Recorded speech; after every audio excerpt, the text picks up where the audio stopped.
और वहां से जान लिया जाए मूड दरअसल कैसा है, और रात में लग गई क्या वो चाइना पे टैरिफ, फोन वोन हुआ नहीं हुआ, बातचीत हुई कि नहीं हुई, क्या चल रहा है, सब समझने की जरूरत है। और बस गुड मॉर्निंग आशीष। और टैरिफ लग चुके हैं, चाइना वाले इम्प्लीमेंट हो चुके हैं, और चाइना ने नहीं हुई कल, बिल्कुल नहीं हुई, और चाइना ने भी जवाबी कार्रवाई की है।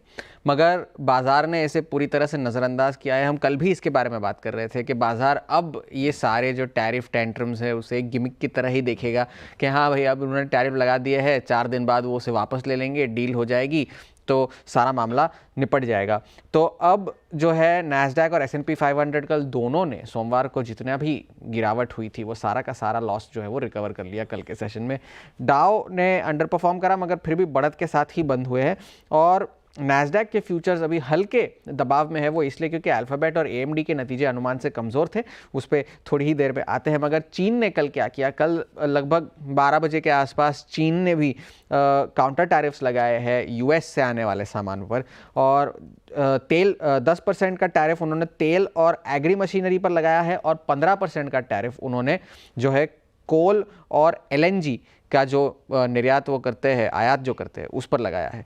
तो क्रूशियल रॉ मटेरियल्स हैं बेसिकली जिस पे लगने वाले, बहुत बड़े लॉ, और की सरदर्द बढ़ने वाली है। और वो इसलिए भी क्योंकि US से चीन ने 2024 में 2023 के मुकाबले 63% ज़्यादा LNG इंपोर्ट किया था, और US जो है वो दुनिया का सबसे बड़ा LNG एक्सपोर्टर है।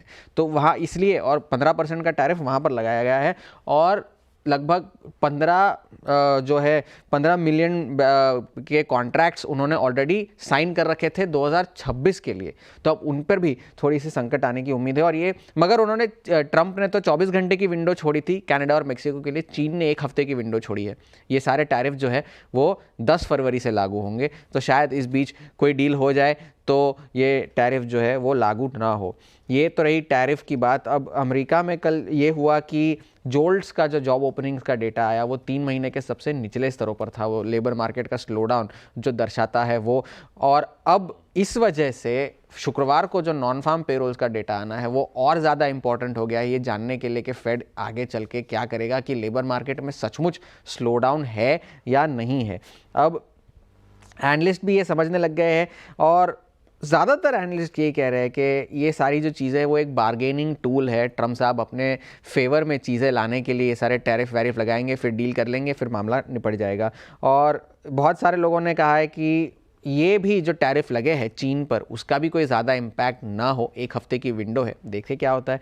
और इन्वेस्को ने कहा कि ये सारे जो शॉर्ट टर्म में जो गिरावटें आती है, नी जर्क रिएक्शंस, वो खरीदारी के मौके हो सकते हैं। अब ये जो बड़े नतीजे थे कल के, अल्फाबेट के नतीजे अनुमान से कमज़ोर थे, आय पर तो मिस थी, और जो EPS थी वो अनुमान मुताबिक थी। मगर माइक्रोसॉफ्ट की तरह यहाँ पर भी बाजार को उनके केपेक्स गाइडेंस से थोड़ी सी चिंता है। $75 बिलियन का केपेक्स उन्होंने ऐलान किया है 2025 में AI वगैरह के लिए, जो कि अनुमान था कि $57 बिलियन का करेंगे, तो 57 का 75 कर दिया उन्होंने। और इस वजह से जो है शेयर्स जो है 9% जो है आफ्टर आवर्स में गिरे। और गूगल क्लाउड जो है उनका अभी भी स्लो डाउन वहाँ पर जारी है, और उनका भी नतीजा जो था वो अनुमान से कमज़ोर था। और गूगल क्लाउड, माइक्रोसॉफ्ट और अमेजॉन के जो क्लाउड कारोबार है उससे अभी भी काफ़ी छोटा है।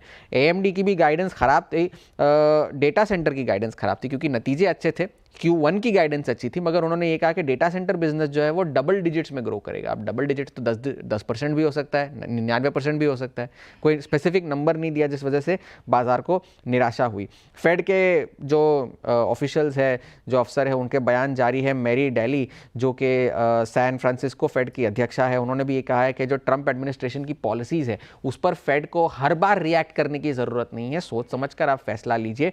और जो 2% का लक्ष्य है महंगाई का, वो अब तक हासिल नहीं हुआ है। और डोनाल्ड ट्रंप कोई ऐसा बयान दे और वो खबर ना बने, ऐसा तो हो नहीं सकता। कल उन्होंने ये कहा है कि अमेरिका गाज़ा को टेक ओवर कर ले, उसे खरीद ले और वहाँ पर पुनर्निर्माण करे, ये उनका कहना था। और जो फिलिस्तीनी जो लोग हैं उनको, जो पड़ोसी देश है वहाँ के, इजिप्ट हो या वगैरह वगैरह, वो उन्हें आसरा दे, जबकि ये सारे देश मना कर चुके हैं कि हमें ऐसा करने में कोई दिलचस्पी नहीं है। और वहाँ पर ये उनके पहले टर्म के आइडिया से विपरीत है, क्योंकि पहले टर्म में उन्होंने कहा था कि मैं पैलेस्टाइन के एक स्टेटहुड के फेवर में हूँ। अब ये कह रहे हैं कि हम टेक ओवर कर लेंगे, हम इसका पुनर्निर्माण करेंगे और लोग वहाँ आकर रहेंगे, हम इसे टूरिस्ट डेस्टिनेशन बना देंगे गाज़ा को। आज अमेजॉन के नतीजे आने हैं, और चीन के बाजार तो खुलेंगे ही, मगर सर्विसेज PMI का भी डेटा आना है, और मेक्सिको से आज ब्याज दरों का डिसीजन आना है, बैंक ऑफ इंग्लैंड का डिसीजन आना है, और जॉबलेस क्लेम्स की डेटा आना है। तो काफ़ी सारा डेटा आना है। हैंडओवर अच्छा है, टैरिफ्स प्राइस्ड इन ऐसा लग तो रहा है, क्योंकि शॉर्ट टर्म अनसर्टेनिटी तो रहेगी, मगर बाजार जो है अब उसे डिस्काउंट करके चल रहा है। बिल्कुल ठीक है। तो ग्लोबली ऐसा कोई खास रिएक्शन नहीं। एक आध मिनट बाद चीन के जब बाजार खुलेंगे, 7 दिन की सारी गतिविधियों के बाद देखते हैं वो हमारा एशियन बियर दिग्गज कैसा रिएक्ट करता है। डायरेक्टर साहब जैसे खुलेगा दिखाइएगा एक बार स्क्रीन पे। उस बीच